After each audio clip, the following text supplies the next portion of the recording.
জান্নাতের সার্টিফিকেট পেয়েছে পৃথিবীর জমিনে। তিনি হচ্ছে আল্লাহ রাব্বুল আলামিনের নবীজির বিবিগণ, যাদেরকে আল্লাহ রাব্বুল আলামিন উম্মাহাতুল মুমিনিন বলে পৃথিবীর জমিনের ভিতরে উল্লেখিত করেছেন।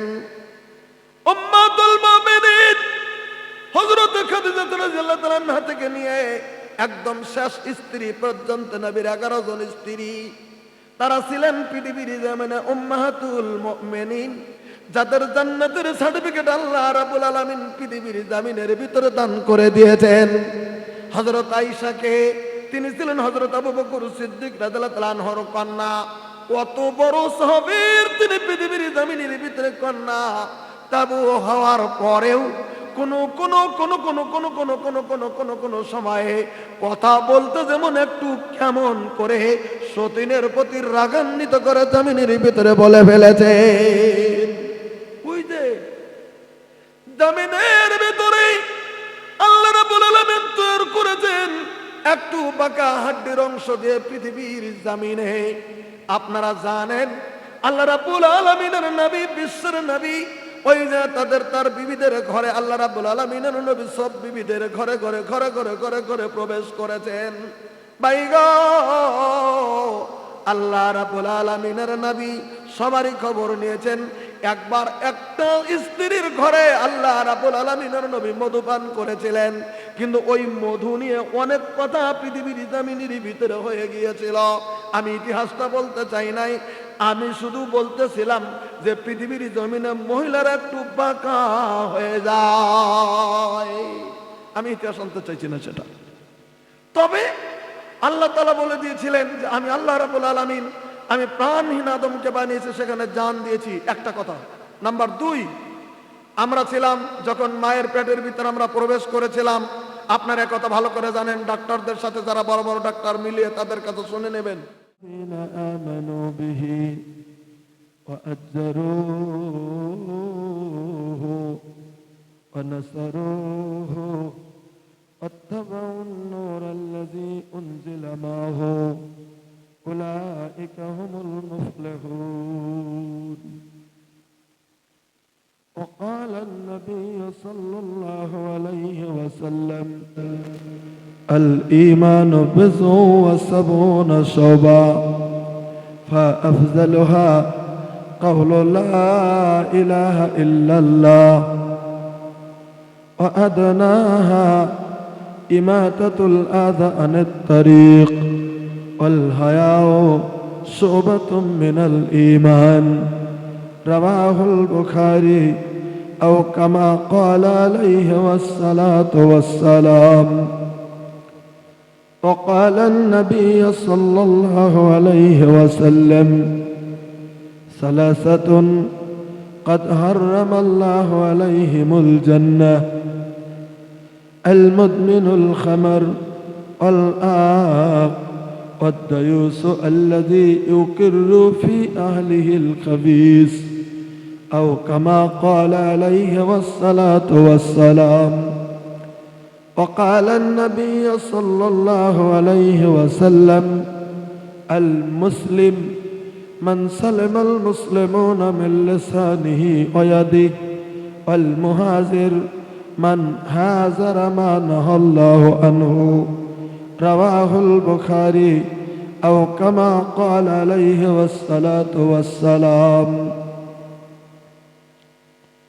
উপস্থিত আজকের এই পবিত্র দিনে আয়োজিত অনুষ্ঠানের মাননীয় সভাপতি সাহেব, বিশিষ্ট উলামায়ে কেরাম, এই অঞ্চল থেকে আসা সম্মানিত মুরব্বিয়ানে এজাম, সম্মুখে বসে থাকা দিনের সৈনিকের মতো যুবক ভাইয়েরা, পর্দার আড়ালে থাকা দিনের দরদিনী মা ও বোনেরা, অবশ্যই আল্লাহ রাব্বুল আলামিনের প্রতি হাজারো হাজারো তারিফ ও প্রশংসা, যে মহান আল্লাহ রাব্বুল আলামিন মেহেরবানি করে আজকে আমাদের বিভিন্ন মায়ের সন্তানকে এই দিনই আয়োজিত অনুষ্ঠানে বসে থেকে দিনের আলোচনা শোনার তৌফিক দিয়েছেন।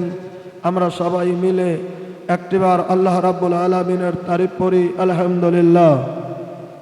আমার ভাইরা, আমাদের যিনি মহান সত্তা, এখনো আমরা যদি আল্লাহকে বিশ্বাস করি, পূর্ণভাবে হয়তো সবেই বিশ্বাস করে নিতে পারছি না, কারণ আল্লাহ রাব্বুল আলামিনের হুকুম মানতে আমরা অবশ্যই পৃথিবীর জমিনে অপারগ হতে চলছি। অথচ আল্লাহ রাব্বুল আলামিন পৃথিবীর মানুষকে বুঝিয়ে দিতে চলছেন, এই কাইফা তাকফুরুনা বিল্লাহি ওয়া কুনতুম আমওয়াতান, আমাকে কেমন করে অস্বীকার করো, তোমরা ছিলে প্রাণহীন। ফা আহিয়াকুম, প্রাণহীন দেহের মধ্যে আমি আল্লাহ রাব্বুল আলামিন তোমাদেরকে জান দিয়েছি। একটাবার সুবহানাল্লাহ বলেন। আমি আপনাদেরকে কথাটা বোঝাতে চাইছি, কোরআনে কারিমে এই কথাটা যে বললেন আমরা প্রাণহীন ছিলাম, আমরা কখন প্রাণহীন ছিলাম?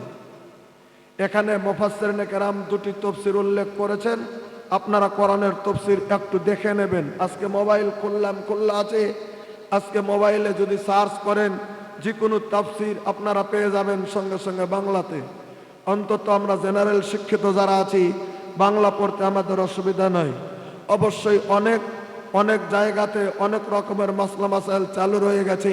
কেউ কেউ বলেন জেনারেল মানুষ বুখারী শরীফ কেন পড়বে, কেউ কেউ বলেন জেনারেল মানুষ কেন হাদিস পড়বে। কারণ আবার তারা জানে জেনারেল মানুষ যদি হাদিসগুলো পড়ে তাহলে অরিজিনাল তথ্যটা পৃথিবীর জমিনে বেরিয়ে আসবে। যেগুলি ভুল ভাল চলছে, যেগুলি কিছু ভুল মাসলা চলছে, যেমন কিছুগুলি মানুষ হাদিসের কিছু অপব্যাখ্যা করছে, কিছুগুলি মানুষ বলছে যে ফেরেশতা দিয়ে আল্লাহ তাআলা হযরত আদম আলাইহিস সালামকে সিজদা করিয়েছিলেন। কথাটা খুব ক্লিয়ার করে বুঝে নেবেন, কারণ আল্লাহ তাআলা ফেরেশতাদেরকে বলছিলেন ওয়াইজ ক্বালা রাব্বুকা লিল মালাইকা ইন্নী জাইলুন ফিল আরদি খলিফা। এই আয়াতের পরে আয়াত আল্লাহ তাআলা বলেছেন যে আল্লাহ তাআলা ফেরেশতাদেরকে বলে দিলেন, হে ফেরেশতারা তোমরা আদমকে সিজদা করো। কিন্তু সব ফেরেশতারাই সেদিন সিজদা করেছিল, ইবলিস সিজদা করেনি। এখন একদল লোক ফতোয়া দিয়ে বেড়াচ্ছে যে আমরা আমাদের শেখকে পীরকে সিজদা করছি, কারণ ফেরেশতাদেরকে দিয়ে যদি আল্লাহ হযরত আদম আলাইহিস সালামকে সিজদা করিয়েছে সেটা যদি জায়েজ হয়েছে, আমরা যদি আমাদের পীরের পায়ে সিজদা করি সেটা জায়েজ কি করে হবে না? দেখেন কোথাকার দলিল কোথায় নিয়েছে। কিন্তু অথচ আল্লাহ নবী সাল্লাল্লাহু আলাইহি সাল্লাম কত হাজার বার বলে দিচ্ছে পৃথিবীর জমিনে, না, আল্লাহ রাব্বুল আলামিন ছাড়া কারোই কাছে মাথা নত করা যাবে না। কোনো পীর না, কোনো দেও না, কোনো দানব না, কোনো গাছ নয়, কোনো সূর্য নক্ষত্র কোনো কিছুই নয়, কোনো মূর্তি নয়। আমরা মুসলিম, আমরা যদি মাথা নত করি একমাত্র কার কাছে করব? আল্লাহর কাছে। কারণ আল্লাহ রাব্বুল আলামিন আমাদের মহান সত্তা। আল্লাহ বলে দিয়েছেন, এই কাইফা তাকফুরুনা বিল্লাহি ওয়া কুনতুম আমওয়াতান, তোমরা ছিলে প্রাণহীন, প্রাণহীন দেহের মধ্যে আমি আল্লাহ ফা আহিয়াকুম তোমাদেরকে জীবন্ত করেছি, জান দিয়েছি। এবার একটা কথা ভালো করে বুঝে নেন যে কখন জান দিলেন আল্লাহ। এখানে দুটি তাফসীর করেছেন মুফাসসিরিনে কেরাম। একটি হচ্ছে আল্লাহ রাব্বুল আলামিন হযরত আদম আলাইহিস সালামকে নিজ হাতে বানিয়েছিলেন। কথাটা আজকে মসলা জানিয়ে রাখবেন। আল্লাহ তাআলা পবিত্র কোরআনে বলেছেন, স্পষ্টকরণ করেছেন, আল্লাহ খালাকতু বিয়াদাইয়া, আমি আল্লাহ তাআলা আমার হাতের দ্বারাতে হযরত আদম আলাইহিস সালামকে সৃষ্টি করেছি। আল্লাহ নিজ হাতে আদমের মূর্তি বানিয়েছিলেন, আল্লাহ নিজ হাতে আদমকে বানিয়েছিলেন। একথা আল্লাহ কোরআন শরীফে ঘোষণা করেছেন। কিন্তু নিজ হাতে মূর্তি বানানোর পরেই সঙ্গে সঙ্গে আল্লাহ রাব্বুল আলামিন মূর্তির মধ্যে আল্লাহ তাআলা জান দিয়েছিলেন না। মাটির মূর্তি ছিল প্রাণহীন, আল্লাহ রাব্বুল আলামিন প্রাণহীন মাটির মূর্তির মধ্যে আল্লাহ তাআলা জান প্রবেশ করিয়ে দিয়েছিলেন। এবার সুবহানাল্লাহ বলেন। এই কথা আল্লাহ বুঝিয়ে দিতে চলছেন, তোমরা ছিলে প্রাণহীন, কারণ হযরত আদম আলাইহিস সালাম ছিলেন প্রাণহীন। সেটা তোমাদের আদি পিতা, তিনি ছিলেন প্রাণহীন। তার মধ্যে আমি আল্লাহ রূহ ফুঁকে দিয়েছিলাম, রূহ দিয়ে দিয়েছিলাম। তারপরে তিনি প্রাণ পেয়েছেন, জান পেয়েছেন। তারপরে হযরত হাওয়া আলাইহিস সালামকে আমি আল্লাহ রাব্বুল আলামিন সৃষ্টি করেছি। এটা আপনারা সবাই জানেন। সহিহ বুখারীতে একটা হাদিস আছে গোটা পৃথিবীর মুসলমান পুরুষদের জন্য। কি নবী সাল্লাল্লাহু আলাইহি ওয়াসাল্লাম বলছেন, ইস্তাউসু বিন নিসাই খাইরা। আমার কথাগুলি না আপনারা বুঝলে হয়ে গেল। একটু পরে হালকা সুর দিচ্ছি, হয়তো কথা ভাববেন যে কেমন করে ডেকে নিয়ে আসলাম, আবার কথার মতো শুরু করলো। কিন্তু পৃথিবীর জামিনে দেখছে যারা কথার মতোই আলোচনা করে তাদের বক্তব্য তো লক্ষ লক্ষ মানুষ শুনছে। আমরা সুর দিয়া চিল্লাচ্ছি, কেউ থাকছে, কেউ উঠে যাচ্ছে। আজকে তো আসাদুল্লাহ আল গালিবের লেকচার বাংলাদেশে হাজার হাজার লোক বসে বসে শুনছে। আব্দুর রাজ্জাক বিন ইউসুফের লেকচার শুনছেন, আপনারা মতিউর রহমান মাদানী সাহেবের লেকচার লক্ষ লক্ষ মানুষ শুনছে বিশ্ব জুড়ে। একটু তো সুর দেয়নি, ততবার শুনছে। কারণ হচ্ছে অরিজিনাল যেগুলি তথ্য কথা সেগুলি তারা বের করে দিচ্ছে পৃথিবীর জামি থেকে। তো যাক, আমি সেটা কথা বলছি না, আমি সর্বপ্রথম কথাগুলির কিছু বলতে চাইছি। আল্লাহ তাআলা বলে দিলেন পবিত্র কোরআনে, আমি আল্লাহ রূপকে দিয়েছি। এবার আদম আলাইহিস সালামকে বানানো হয়ে গেল। এবার হযরত হাওয়া আলাইহিস সালাম, আপনারা কথাটা জানেন, আমরাও জানি, হযরত আদম একাই জান্নাতে। কিন্তু কেমন কেমন লাগছে হযরত আদমের। আল্লাহ তাআলা হযরত হাওয়া আলাইহিস সালামকে বানালেন। এবার গোটা পৃথিবীর পুরুষদেরকে লক্ষ্য করে নবী সাল্লাল্লাহু আলাইহি ওয়াসাল্লাম বললেন, হে পুরুষ সাহাবীরা শোনো, ইস্তাউসু বিন নিসাই খায়রা। এখানে শেখেরা আছে, জিজ্ঞাসা করে দেখুন, হাদিস বুখারীর। আল্লাহ নবী সাল্লাল্লাহু আলাইহি ওয়াসাল্লাম বললেন, ইস্তাউসু বিন নিসাই খায়রা, হে পুরুষ মানুষ সকল, তোমরা তোমাদের স্ত্রীর সঙ্গে একটু ভালো ব্যবহার করো, তাদের সঙ্গে একটু সৎ ব্যবহার করো, তাদের সঙ্গে একটু সৎভাবে চলো, তাদের সঙ্গে একটু নরম দিলে চলো, তাদের সঙ্গে একটু নরমিয়াত করে পৃথিবীর জামিনের ভিতরে চলো। বলবেন কেন কথাটা বললেন নবী? আল্লাহ নবী সাল্লাল্লাহু আলাইহি ওয়াসাল্লাম বললেন, ফাইনাল মারাতা খুলিকাত মিন নিসা খুলিকাত মিন জিলা। আল্লাহ নবী সাল্লাল্লাহু আলাইহি ওয়াসাল্লাম বললেন, অবশ্যই আল্লাহ রাব্বুল আলামিন মহিলাদেরকে বানিয়েছেন এই বাম পাজরের বাঁকা হাড্ডির অংশ দিয়ে। পৃথিবীর জামিনে ওজন্য মহিলারা একটু বাঁকা থাকে। পৃথিবীর জামিনে মহিলারা যত ভুল করে, মহিলারা যত অন্যায় করে, মহিলারা যত তেইরামি করে, তেইরামি শব্দটা বোঝেন ঘাট তেরি করে।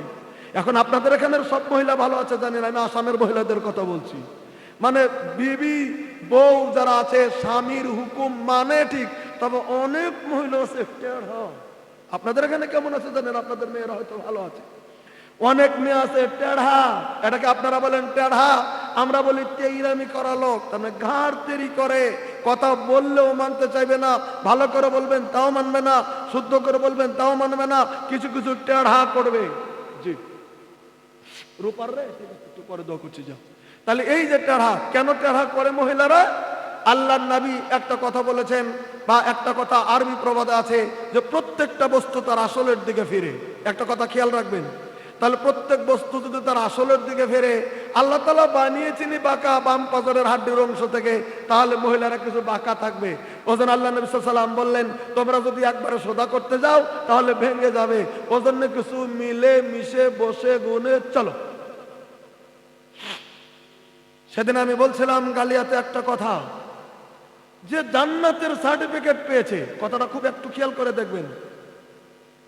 জান্নাতের সার্টিফিকেট পেয়েছে পৃথিবীর জামিনে, তিনি হচ্ছে আল্লাহ রাব্বুল আলামিনের নবীজির বিবিগণ, যাদেরকে আল্লাহ রাব্বুল আলামিন উম্মাতুল মুমিনিন বলে পৃথিবীর জামিনের ভিতরে উল্লেখিত করেছেন।